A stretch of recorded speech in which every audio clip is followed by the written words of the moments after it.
18 years club career. He says it's over now.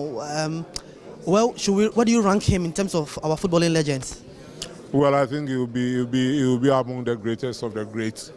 He should be up there. I think he should be up there with the biggest that we've had as a nation. And I would say it's a blessing that Ghana had a player like a personality like Gyan to grace our football field. And he did his all in every single game I saw him play. He was a committed person, and we can only be grateful. We can never thank him well enough.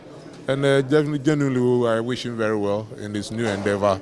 I'm sure he's going to take the same zeal, the same mentality, the same attitude with which he approached playing as a striker onto his next line of life. So his next line of life, I believe he's going to do well also wherever he finds himself.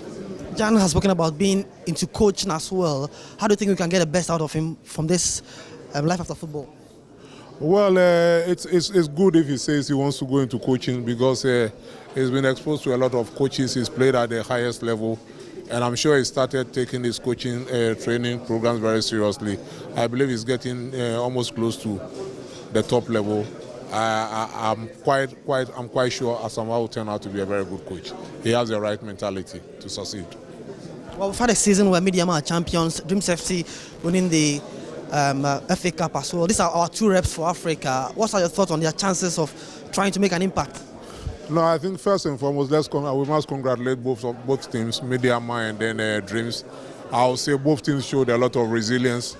Media at one point in time during the league, I think at the earlier stages, they lost about 5 matches on the trot. So for them to have come up to win such a grueling league season, they can only be commended. Dreams also, even at the time, they are just barely survived the relegation to go forth to win the FA Cup. They both did well. Congratulations to all of them. I'm quite hopeful that if they go onto the African terrain with the right attitude, with the right preparation, they may be able to make a mark. But let's not put too much pressure on them. I'm sure they'll do something decent, and eventually we'll all be satisfied. Now, the prize money for the Ghana Premier League has come under discussion. Many feel the money is too small. What's your thought on the 300,000 Ghana Citi given to the champion of our league?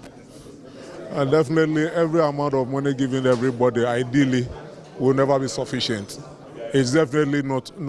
I don't think it's too much or it's satisfactory. I don't think so. But there again, I believe the figures were agreed upon at the beginning of the season with the participation of all the clubs.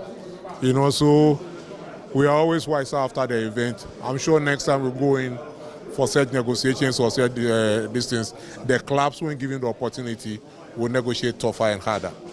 Finally, let's look at the incident where a female referee was attacked by a male coach. We've seen the GFA collaborating with the Ghana Police Service to make sure the culprit is brought to justice. What's your thoughts on this incident, and how do we make this a thing of the past?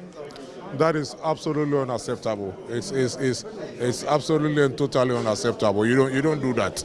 You don't do that in football. You don't do that in life. And I believe the authorities will actually take up the appropriate measures, and I'm sure it's going to be dealt with according to the law. It's embarrassing. I'll say, and definitely the law would have to take its course. Fortunately, the laws of football and the laws of the land have got very clear provisions for such acts, and I'm sure they will take the due course. Thank you so much, sir.